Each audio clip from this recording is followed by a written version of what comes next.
माझ्या शाळेचं नाव महात्मा फुले विद्यालय. मी इयत्ता दुसरी मध्ये शिकत आहे. मी या शाळेची मुख्यमंत्री आहे. आपण कोण? काय म्हणालात? डिपोटी? अहो, असं कुठे नाव असतं का? आमचे गुरुजी म्हणतात स्वतःचं, आईचं, वडिलांचं नाव आणि आडनाव आणखी खणखणीत सांगावं. काय म्हणता? गुरुजी कुठे आहेत? अहो, आमची एक शिक्षकी शाळा. आमचे गुरुजी सरकारने नेमून दिलेल्या मतदारांचे काम करायला गेले आहेत. आज ते सकाळपासूनच रामनगर वस्तीवरच माहिती भरत आहेत. काय? शाळा किती वाजता भरली? मी बरोबर 9:30ला पहिली घंटा दिली. सर्व मुलांनी ठरवून दिलेल्या नियमानुसार कामे केली. काय म्हणताय? ही फळ्यावरची गणिते कोणी सोडवली?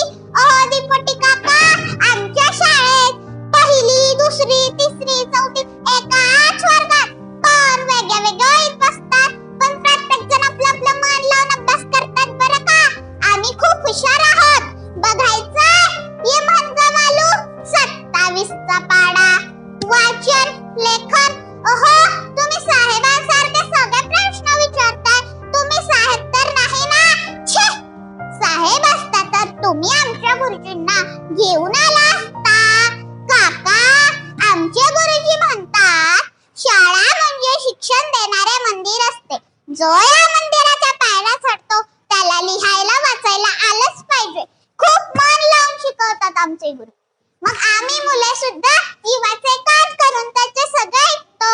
धडा वाचतो, कविता म्हणतो, अभंग गातो, प्रश्न उत्तरे लिहितो, खेळतो सुद्धा. पण आजकाल आम्ही खूप दुःखी आहोत, कारण सरकार आमच्या गुरुजींना खूप का देत आहे. आमचे गुरुजी एकटेच किती काम करतील? शाळा सांभाळतील की सरकारचे कामे करतील? आमचे गुरुजी आम्हाला छान खिचडी भात करून ठेवतात. सरकार करून तांदूळ आलं की मजुरासारखे पोती पाठीवर घेऊन वर्गात ठेवतात. एवढंच नव्हे तर त्या तांदळाचे हिशोबही ठेवतात. आमच्या वर्गातल्या मुलांनी ऑनलाईन माहिती भरतात. सरळ युडाई सापारेडी काय काय शब्द वापरतात. देव जाणे. भर उन्हात जनगणना करताना आमच्या गुरुजींना चक्कर आली तरीही त्यांनी काम सोडले नाही, पूर्ण केले. आता काय म्हणे?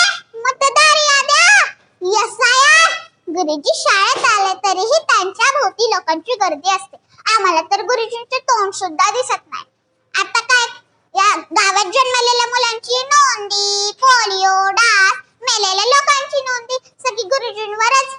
गेल्या वर्षी आमच्या गुरुजींनी आमच्या गावातली कुत्री सुद्धा मोजली.